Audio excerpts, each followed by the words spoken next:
Hi, my name is Delphine. I work here at Christus St. Vincent Hospital in the Occupational Therapy Department. Today I'm going to be talking about donning and doffing a knee brace. Okay. First you want to know your patient's precautions. Are they weight bearing? Are they able to be or have the brace off at any time? Does it need to be on in the shower? If so, then you need to protect it with a plastic bag so it doesn't get wet. This particular patient does not have shower orders at this time, and so we're just doing a sponge bath at the bedside.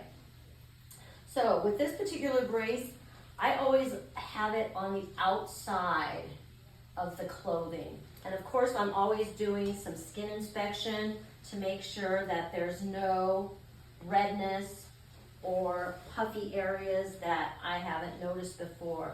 And that's something that I'll always do with the patient is issue them a self-inspection mirror so that they can also inspect their leg, okay? So putting this on, you can see there's a wider part and a narrower part. So the narrow part, of course, goes to the bottom. And I want to make sure that the straps are not, hitting up against any part of his skin, okay? So I'm going to take the brace and bring that up.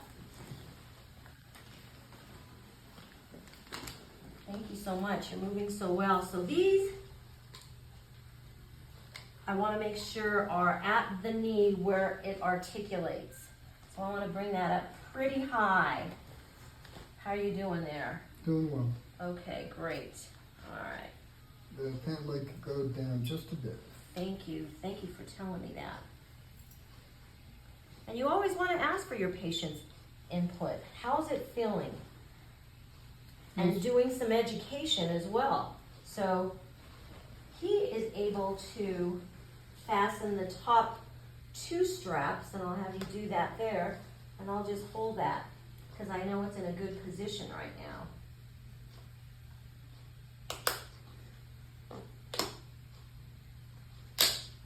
Okay. That firm clip made sure it was in. Good. As it clips down.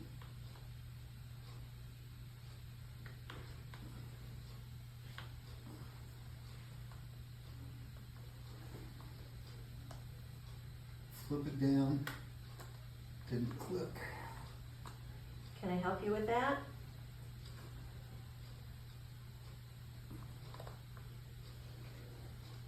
Sure.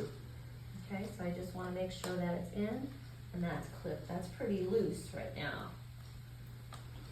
It's not snapped. Now There it's it is. snapped. Okay, You have to hear that good snap. there you go. That one snapped. Yeah. So it goes in at an angle. Gets that little gutter.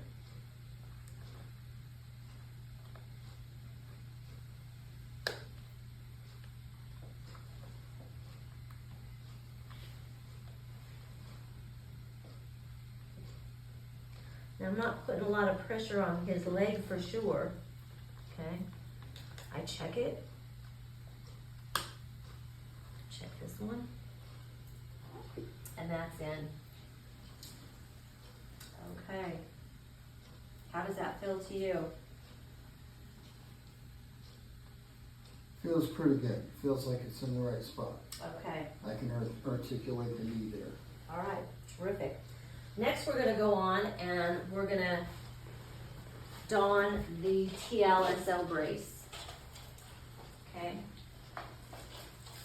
So this particular brace, you can see it says front up, arrows up, okay? And there are 3 straps. I like to get these straps and hook them onto themselves so they don't hook onto anything else, clothing, that kind of stuff. Bandages. Bandages, there you go. And this is the back portion of the brace, okay? We know that because it has the D rings and that's what receives those anterior part of the brace. Again, this is up.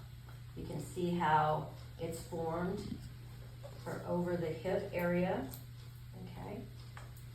Now, with patients that are wearing these braces, most patients have spinal precautions. What are your spinal precautions? My spinal precautions are that anytime I'm going to be over 30 degrees, I have to be in this brace. Right. And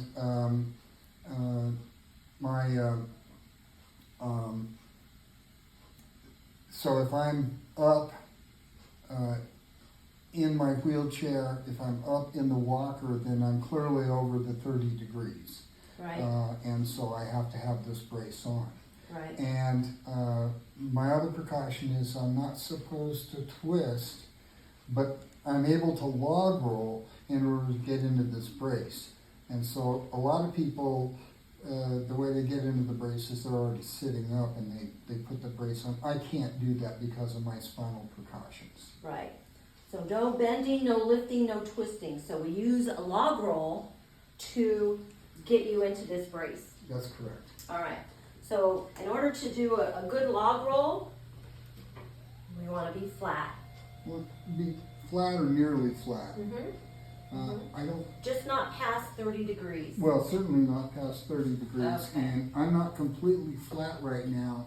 Okay. But, and the reason for that is if I leave it just slightly elevated like this, which is probably about 5 degrees or so, then it makes it easier for you to slide this part underneath my side once I've log rolled. It gives me a little bit of room to leverage there. Terrific. Let's do it.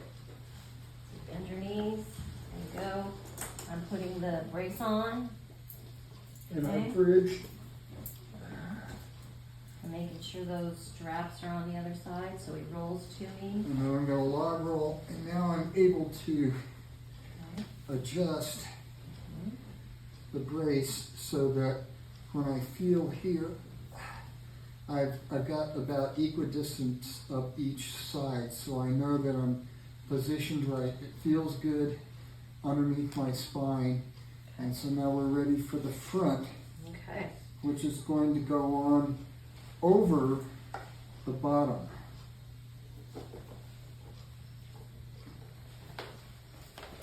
And do we have all three of these out?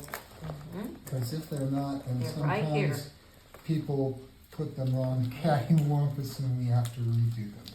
Yeah. They should be in alignment. So as you can see, they are aligned. The bottom or posterior part of the brace is underneath, supporting his spine. And the straps come out, go through the D-ring, and then Velcro on itself.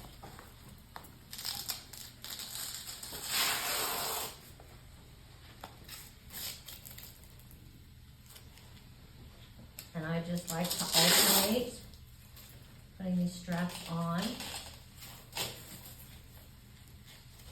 But we're always doing family training or patient training so that they're able to direct their care as well.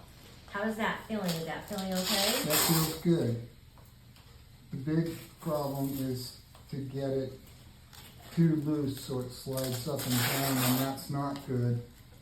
So it's better to have it too tight, and then if we do need to adjust it, we can do it once I'm up in a sitting position. We Okay. could relieve some of the tension if we needed to, but I think that feels pretty doggone good. Okay. So that is how you don a TSL brace and a Do you knee want to, brace. do you want to show how to put the gait belt on? No, I don't think we need to do that. Okay. Thank you.